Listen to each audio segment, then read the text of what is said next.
అందరికీ నమస్తే అండి. నా పేరు అనిల్ కేత. జనగలం ప్రేక్షకులకు స్వాగతం. దమ్మున్న నాయకుడిని, సత్తా ఉన్న నాయకుడిని, సవాళ్లను బలంగా ఢీకొట్టగలిగే నాయకుడిని, ప్రతికూల పరిస్థితుల్లో సైతం తలెత్తుకుని ధైర్యంగా నిలబడడమే కాక తన వెనుక ఉన్న సమూహానికి సైతం ధైర్యాన్ని పంచగలిగే నాయకుడిని అడ్డుకోవడం, నిలువరించడం ఏ ఒక్కరి వల్ల సాధ్యం కాదనేది నారా లోకేష్ గారి లీడర్షిప్లో చాలా స్పష్టంగా నిరూపితమైందండి. ఇవాళ తెలుగుదేశం పార్టీ జాతీయ ప్రధాన కార్యదర్శి నుంచి నారా లోకేష్ ఆ పార్టీ వర్కింగ్ ప్రెసిడెంట్గా ఎదిగారు. నారా లోకేష్ గారి తాతగారు స్థాపించిన పార్టీ, నారా లోకేష్ గారి తండ్రి గారు ప్రస్తుతం జాతీయ అధ్యక్షులుగా కొనసాగుతున్న పార్టీ.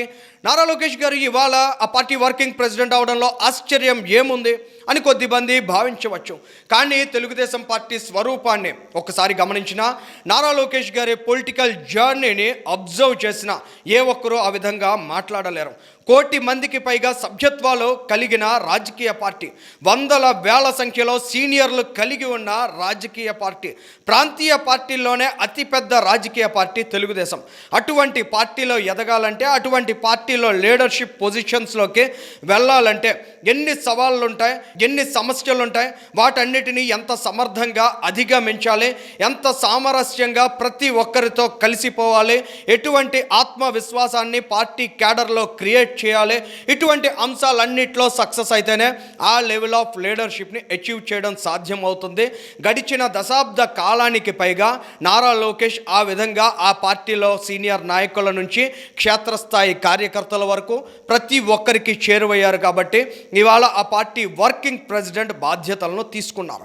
సో నారా లోకేష్ గారికి సంబంధించినటువంటి పొలిటికల్ ఛాలెంజెస్ను కూడా ఒక్కసారి మనం గమనించినట్లయితే 2014లో లోకేష్ గారు తెలుగుదేశం పార్టీ జాతీయ ప్రధాన కార్యదర్శి అయ్యారు. అంతకుముందు టీడీపీ బ్యాక్ ఆఫీస్లో కీలకమైన బాధ్యతలను నిర్వర్తించారు. ఆ రోజుల్లోనే మేనిఫెస్టో రూపకల్పనలో పార్టిసిపేట్ చేసి డీబీటీకి ఫ్రేమ్ వర్క్ చేశారు. ఇవాళ జగన్మోహన్ రెడ్డి లాంటి వాళ్ళు పదే పదే చెబుతూ ఉంటారు డీబీటీ అని. అటువంటి ఒక పాలసీకి ఎక్కడ ఆలోచన పడింది, ఎక్కడ సీట్ పడింది అంటే నారా లోకేష్ గారు ఆ రోజుల్లో క్రియేట్ చేసినటువంటి టీడీపీ మేనిఫెస్టేషన్ కారణంగా. సో అటువంటి సక్సెస్ఫుల్ హిస్టరీ అనేది నారా లోకేష్ గారికి ఉంది. 2014 తర్వాత ఆయన మంత్రి అయ్యారు, ఆయన ఎమ్మెల్సీ అయ్యారు, అక్కడి నుంచి పొలిటికల్ టార్గెట్ కూడా అయ్యారు. జగన్మోహన్ రెడ్డి ప్రత్యేకంగా నారా లోకేష్ గారిని లక్ష్యంగా చేసుకున్నారు. నారా లోకేష్ గారిని ట్రోల్ చేయాలని, నారా లోకేష్ గారి పట్ల క్యారెక్టర్ అసాసినేషన్కి పాల్పడాలని ఆ పార్టీలో ఉన్నటువంటి సైకో సైన్యాన్ని అంతా కూడా పురిగొల్పారు. నారా లోకేష్ గారు మాత్రం చాలా కమిట్మెంట్తో వాటన్నిటినీ ఎదుర్కొన్నారు. ఎక్కడా కూడా ఆయన ఆత్మస్థైర్యాన్ని కోల్పోలేదు.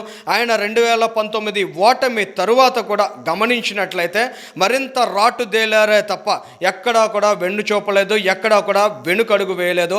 ఆయన 2 సంవత్సరాల కాలంలో మంత్రిగా పనిచేసినటువంటి రోజుల్లో గమనించినట్లయితే అడ్మినిస్ట్రేటివ్ పార్ట్లో ఎంత సక్సెస్ఫుల్గా ముందుకు వెళ్ళారు అనే విషయాన్ని కూడా మనం గమనించవచ్చు. ఎందుకంటే 2014కి ముందు, ముఖ్యంగా 2017కు ముందు కూడా గ్రామీణ ప్రాంతాల్లో ఉన్నటువంటి ఇన్ఫ్రాస్ట్రక్చర్ వేరు. నారా లోకేష్ గారు పంచాయతీరాజ్ శాఖ మంత్రిగా బాధ్యతలు చేపట్టిన తర్వాత క్రియేట్ అయినటువంటి ఇన్ఫ్రాస్ట్రక్చర్ వేరు. కొన్ని వేల కిలోమీటర్ల సీసీ రోడ్స్ను ఆ రోజుల్లో క్రియేట్ చేశారు. ప్రతి గ్రామంలో కూడా ఎల్ఈడి లైట్స్ని క్రియేట్ చేశారు. ఏ వీధిలోకి వెళ్ళినా కూడా విద్యుత్ వెలుగులు కనిపించే స్థాయిలో ఆ రోజుల్లో నారా లోకేష్ తనదైనటువంటి మార్క్ని చూపించగలిగారు. 2019లో ఘోర ఓటమి తరువాత కూడా నారా లోకేష్ ఎక్కడా చతికిల పడలేదు. ఆ పార్టీలో తన బాధ్యతను గుర్తించారు. ఆ పార్టీలో ఉన్న క్యాడర్కి, ఆ పార్టీలో ఉన్న నాయకులకి తాను అందించాల్సినటువంటి స్థైర్యం ఏంటనే విషయాన్ని గమనించి ఆయన అంత బలంగా నిలబడ్డారు. ఆ తర్వాత యోగలం పాదయాత్ర చేపట్టారు. రోజు రోజుకి తన చరిష్మాను పెంచుకోగలిగారు. తన పట్ల క్యాడర్లో ఎవ్వరూ చెరిపేయలేని చెరగని ఆత్మవిశ్వాసాన్ని నారా లోకేష్ క్రియేట్ చేయగలిగారు. చంద్రబాబు నాయుడు గారి అరెస్ట్ సమయంలో కూడా ఎక్కడ క్యాడర్ని నెగ్లెక్ట్ చేయలేదు.